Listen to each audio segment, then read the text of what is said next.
1, 2, 3, let's go. Wednesday afternoon. Oh, We're back.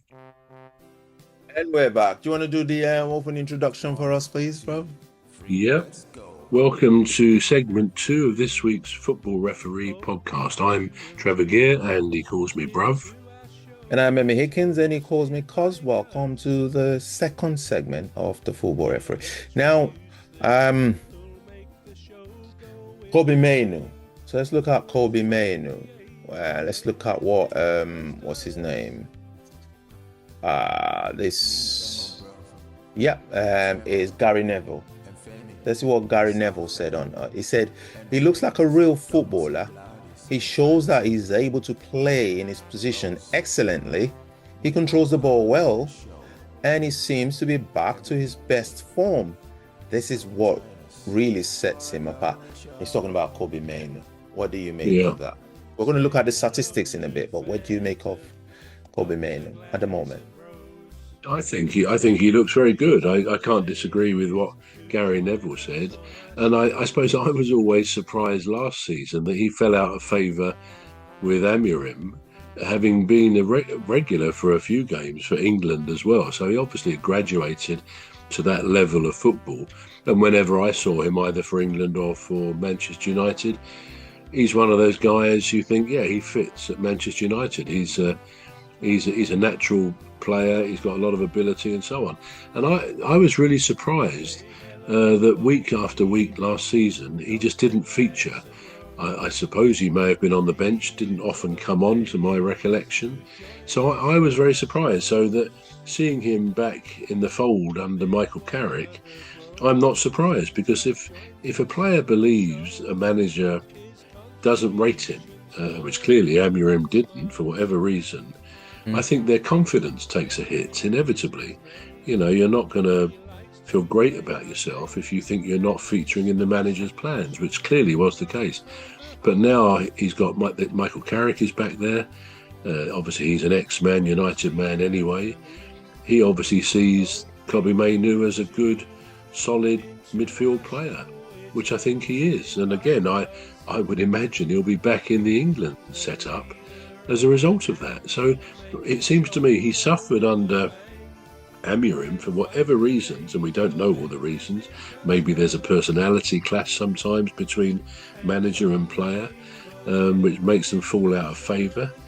But I think what Gary Neville says is perfectly right. He looks like a complete player, and a player good enough to play for the national team. So yeah, I agree with that. Absolutely. I'm glad you said that, because you beat me to that. I was going to say England, but you already covered that. Now, so here's the stats. Kobbie Mainoo against Everton on Monday. All right. So highest scrolling accuracy, 96%. The player who was fouled the most. Who's the player who was fouled the most? 100% successful long passes. Well, 4 passes in the final third. 3 ball clearances. 3 ball recoveries. 2 successful interventions. 5 victories. Now, when we look at this, the stats of the game against Everton, the game only had 1 goal, so that was the only. Obviously it's accurate because they've done the analysis and got there. Do you think this is enough stats for him to then be included in subsequent games? I know the answer seems obvious, but what do you think? say hello to old Mimi, Dr. Gladys and Rose, 3 beautiful ladies who join us on our shows. There's one other bro, sometimes joins us on the show. What do you think? Yeah, it is. I think it is obvious, and it speaks for itself.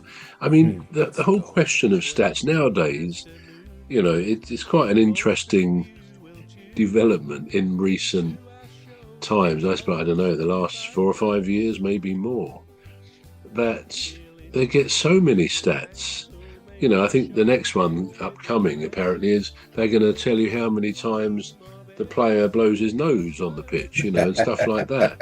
But yeah, I mean, obviously it's an interesting one because I have a gut feeling which says I'm not sure the stats tell the full story of a player's performance. I mean, they wear these things, don't they, on their chest, which measure how far they've run and other data, which is picked up, which is all very clever. And it's good to see if somebody, is up there running, I don't know, 10 kilometres or 6 miles in a game, compared to someone else who may only run 3. But I guess there's always going to be differences depending on your position. So yeah, I've got mixed feelings about these stats. I don't think they tell the full story. That said, if the ones you read out there, 100% this and 90% that, well, you can't fault that. And if all of his long passes were 100% accurate, then that does tell a story all of its own. So I just have a feeling somehow that the game has moved too much that way. Now, when you see a substitute on the touchline waiting to come on, you see one of the coaches with his iPad, arm round his shoulder, and he's, what is he saying to him? He's presumably saying, depending on the position he's coming on for, but, he's probably going to say, if you're a wing back, force their defender one way or the other, depending on the strength, left-footed, right-footed, etc. Or maybe they just say, look, here's the goal, get the ball in the goal. It's something as obvious as that sort of thing. So I can't really explain why. I don't really buy the sheer number of statistics now which are thrown at us. I mean, it's quite interesting at the end of a match when they put them on the screen and you see the possession. That's always quite interesting to see the possession details, number of shots, number of corners, number of offsides, and so on. Number of fouls committed, shots on target. And I guess that is all very useful information, but they're the team stats. When you then break that down into the individuals, I don't know, it obviously works because that's why they do it. But it's probably used in a way as a bit of a stick for the coaches to say, look, you only did this last week, you didn't do this. And there's nothing they can do to counteract that. Because I still think in Australia... Say hello to old Mimi, Dr. Gladys and Rose, 3 beautiful ladies who join us on our shows. There's one other bro, sometimes joins us on